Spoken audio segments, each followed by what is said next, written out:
BRS party 10 ఏళ్ళు రాబందుల లెక్క రాక్షసుల లెక్క తెలంగాణ రాష్ట్రాన్ని దోచుక తిని తెలంగాణ రాష్ట్రంలో ప్రజల్ని విద్యార్థులని రైతుల్ని మహిళల్ని యువకులని అందరినీ ఇబ్బందులకు గురి చేస్తే ప్రజలు వాళ్ళని బండకేసి కొట్టారు.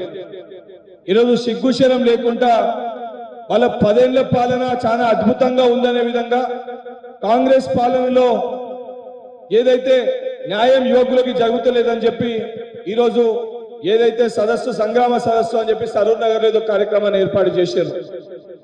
సో తెలంగాణ ప్రజలకి అదే విధంగా బీఆర్ఎస్ పార్టీ కల్వకుంట్ల చంద్రశేఖర్ రావుకి డ్రామారావుకి ఈరోజు ఈ డ్రామా ఈ స్కిట్ షో ద్వారా ఈ యొక్క ప్రజెంటేషన్ ద్వారా 10 ఏళ్ల బీఆర్ఎస్ పాలన ఏ విధంగా ఉంటే నేను క్లుప్తంగా కొన్ని విజువల్స్ తోటి చూపించదలుచుకున్న దానికోసం గాంధీ భవన్ లో ఈరోజు ఈ కార్యక్రమాన్ని ఏర్పాటు చేయడం జరిగింది. 10 ఏళ్ల బీఆర్ఎస్ పాలనలో ఆనాడు ముఖ్యమంత్రిగా ఉన్న కల్వకుంట్ల చంద్రశేఖర్ రావు అలియాస్ దుబాయ్ శేఖర్ ఆయన ఒక పరిస్థితి ఏ రకంగా ఉందంటే అలా చాలా స్పష్టంగా కనబడుతుంది. 10 ఏళ్లు కేసీఆర్ అధికారంలో ఉన్నప్పుడు మద్యానికి బానిసై తెలంగాణ ప్రజల్ని పట్టించుకోకుండా తన ఫార్మ్ హౌస్ లో చెట్టు కింద కూర్చొని మందు సిగరెట్ తాకుంటా తెలంగాణ రాష్ట్రం ఆగమైపోయినా తెలంగాణలో విద్యార్థులు ఇబ్బంది పడ్డా తెలంగాణలో ఉన్న రైతులు ఇబ్బంది పడ్డా నా మందు నా సుట్ట నా కుర్చీ నా కింద ఏదైతే పనిచేయని ఒక వ్యక్తి అనే విధంగా కేసీఆర్ వైఖరి ఆ రకంగా ఉండే. ఆ రకంగా కేసీఆర్ ఫార్మ్ హౌస్ తో పరిమితమై షాడో ముఖ్యమంత్రిగా ఆ రోజు సచివాలయంలో బయట షాడో ముఖ్యమంత్రిగా తన తనయుడైన కల్వకుంట్ల తారక రామారావు అలియాస్ డ్రామారావు అలియాస్ మచ్చర్ పైల్వాన్ ఆయన ఏదైతే ఆ రోజు అడ్డగోలుగా క్వశ్చన్ పేపర్లు ఎగ్జామినేషన్లు కండక్ట్ చేయుర్రా నాయనా అనంటే ఎగ్జామినేషన్లు నిర్వహించుర్రా నాయనా అనంటే ఆ ఎగ్జామినేషన్లలో కూడా ఏదైతే పైసలకి క్వశ్చన్ పేపర్లని అమ్మి పైసలకి తన పిఏ ద్వారా క్వశ్చన్ పేపర్లని అమ్మి ఆ రోజు 10th క్లాస్ పేపర్కి వెళ్ళి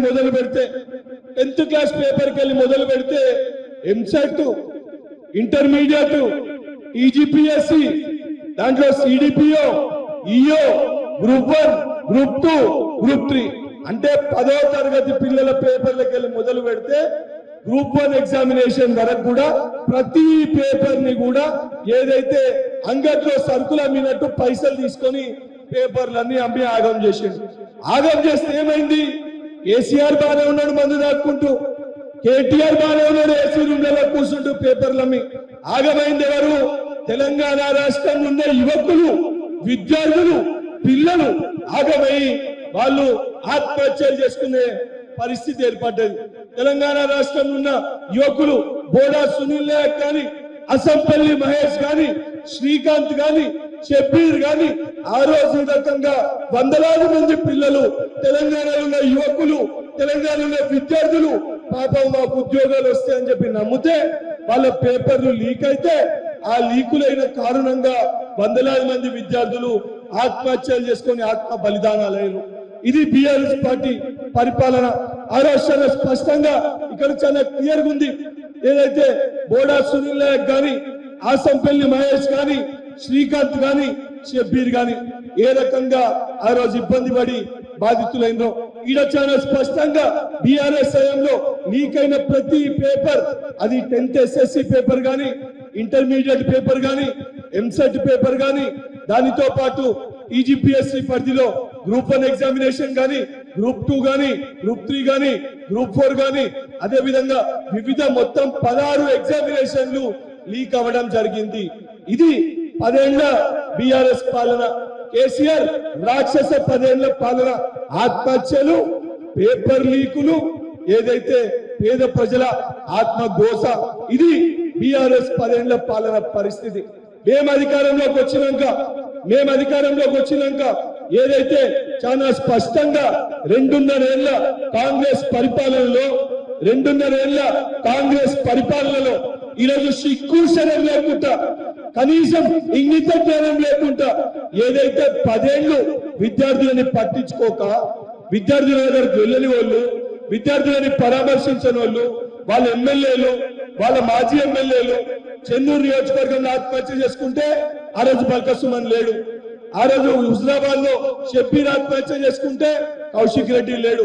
ఆఖరికి సిరిసిల్ల శ్రీకాంత్ ఆత్మహత్య చేసుకుంటే కూడా కేటీఆర్ కి సోయి లేకుండే.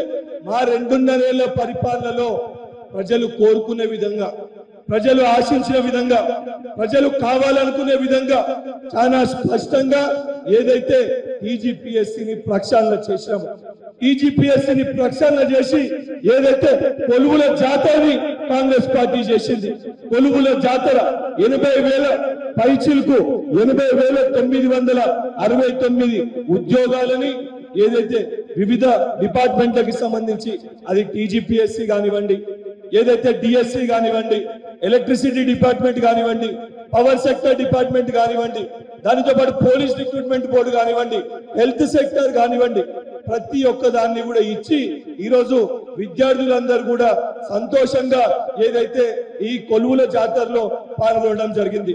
10 ఏళ్ల బీఆర్ఎస్ పరిపాలన ఏ విధంగా ఉందంటే ఇక్కడ ఉన్న విద్యార్థులు ఏమన్నా చెప్తారు, 10 ఏళ్ల బీఆర్ఎస్ పాలన కావన్నా, 10 ఏళ్ల బీఆర్ఎస్ పాలన కావన్నా, 10 ఏళ్ల బీఆర్ఎస్ పాలన కావన్నా. ఇది 10 ఏళ్ల బీఆర్ఎస్ పాలన పరిస్థితి. ఏదైతే 2.5 ఏళ్ల కాంగ్రెస్ పరిపాలన ఏ విధంగా ఉందంటే ఇక్కడ ఉన్న విద్యార్థులు చూపిస్తారు ఏ విధంగా ఉంది. 2.5 ఏళ్ల కాంగ్రెస్ పాలన అంటే చాలా సంతోషంగా ఏదైతే ఉద్యోగాలు తెచ్చుకొని, ఉద్యోగాలు లభించి వాళ్ళ తల్లిదండ్రులతోటి సుఖ సంతోషాలతోటి ఏదైతే స్వీట్లు తినిపించుకుంటూ మా కాళ్ళ పైన మేము నిల్చున్నామో చాలా సంతోషంగా ఉన్నామని చెప్పి విద్యార్థులు 10 ఏళ్ల కాంగ్రెస్ 2.5 ఏళ్ల కాంగ్రెస్ పాలన ఎట్లుంది, 2.5 ఏళ్ల కాంగ్రెస్ పాలన ఎట్లుంది, 2.5 ఏళ్ల కాంగ్రెస్ పాలన ఎట్లుంది. ఇది చాలా స్పష్టంగా ఈరోజు ప్రజలందరూ కూడా ఆలోచించాలి. 2.5 ఏళ్ల కాంగ్రెస్ పాలనలో, 2.5 ఏళ్ల ప్రజా పాలనలో ఏదైతే రేవంత్ రెడ్డి గారి నాయకత్వంలో చాలా సంతోషంగా ప్రజలు, విద్యార్థులు, రైతులు స్వీట్లు తినిపించుకుంటూ సుఖ సంతోషాలతో ఉన్నారు. 2.5 ఏళ్ల కాంగ్రెస్ పాలనలో ప్రజలు చాలా సంతోషంగా ఉన్నారు. యువకులకి 80,000 ఉద్యోగాలు ఆల్రెడీ ఇచ్చినాం, 30,000 ఉద్యోగాలు భర్తీ ప్రక్రియ ప్రాసెస్ లో ఉంది. 10 ఏళ్ల వాళ్ళ పాలనలో ఆత్మహత్యలు, పేపర్ లీకులు, సూసైడ్లు, దొర పరిపాలన, ఏదైతే ఒక రాక్షస పరిపాలన 10 ఏళ్లలో వాళ్ళు సాగించారు. ఇది చాలా క్లుప్తంగా, చాలా డీటెయిల్ గా ఏదైతే దీన్ని ఇక్కడ ఈ ప్రెజెంటేషన్ ద్వారా మీకు చూపించదలుచుకున్నా. నేను తెలంగాణ రాష్ట్రంలో యువకులను కూడా ఈరోజు వాళ్ళకి అప్పీల్ చేయదలుచుకున్నా. ఏదైతే నిన్న మొన్న ఏమి చేసిండ్రు, కాంగ్రెస్ పార్టీ ఏం చేసిందని చెప్పి ఈరోజు సభలో కూడా వేదిక పైన కూర్చున్నోళ్ళు ఎవ్వరు కూడా అన్ఎంప్లాయిడ్ యూత్స్ గారు. ఈరోజు వాళ్ళ పార్టీ అధ్యక్షుడు, యువజన విభాగం అధ్యక్షుడు శంబిపూర్ రాజు, ఆయనకి 40 ఏళ్ళు ఉంటాయి, 45 ఏళ్ళు శంబిపూర్ రాజుకు ఉంటాయి. వాళ్ళ పార్టీ విద్యార్థి విభాగం అధ్యక్షుడికి 38 ఏళ్ళు ఉంటాయి. వాళ్ళు ఏ రోజు కూడా ఉద్యమాలు, ఆ రోజు ఏదైతే తెలంగాణ ఉద్యమ సమయంలో పిల్లల్ని అడ్డం పెట్టుకొని పిల్లలు చనిపోతే వాళ్ళ శివాలపైన రాజకీయం చేసి 10 ఏళ్ళు గద్దెనెక్కిర్రు. ఈ రోజు మళ్ళీ కూడా విద్యార్థులను రెచ్చగొట్టి వాళ్ళ మనోభావాలు దెబ్బతీసి మళ్ళీ వాళ్ళ ప్రాణాలు తీసుకుంటే ఆ ప్రాణాలతోటి రాజకీయం ఆడడానికి కల్వకుంట్ల కుటుంబం తారక రామారావు నాయకత్వంలో బయటికి వచ్చింది. తెలంగాణ రాష్ట్రంలో యువకులందరూ కూడా మీ బల్మురి వెంకట్గా, మీ మధ్యలో నుంచి వచ్చిన విద్యార్థి నాయకులుగా మీకు చేతులు జోడించి విజ్ఞప్తి చేస్తున్న 10 ఏళ్లు దొర పరిపాలన ఏ విధంగా ఉండే మనం చూసినాము, 2.5 ఏళ్ల పరిపాలన ఏ విధంగా ఉందో మనం చూసినాము. చాలా స్పష్టంగా నేను మాటిస్తున్నా, రాబోయే 2.5 సంవత్సరాలలో మీకండగా, మీకు మధ్యవర్తిగా, మీకు ప్రభుత్వానికి మధ్యలో ఒక సమన్వయకర్తగా నేను గాని, ప్రభుత్వంలో ఉన్న అద్దంకి దయాకర్ గాని, చెనగాని దయాకర్ గారు గాని, దానితో పాటు రియాజ్ గారు గాని, అదే విధంగా కోదండరావు గారు గాని, ఎవరైతే ఆ రోజు విద్యార్థుల యువకులకు మేము అండగా నిలబడ్డామో మేము బాధ్యత తీసుకుంటాము. మేము ఇచ్చిన ప్రతి హామీని కూడా మా 5 సంవత్సరాల పరిపాలనలో నెరవేరుస్తాము. కానీ తప్పిపోయి, మర్చిపోయి, పొరపాటున ఈ దొంగలు ఈ రకంగా సభలు ఏర్పాటు చేసి మనని మోసం చేస్తే నమ్మకూడదని చెప్పి విజ్ఞప్తి చేస్తూ ఇంతటితోటి ఈ కార్యక్రమాన్ని ముగిస్తున్న. ధన్యవాదాలు. Thank you.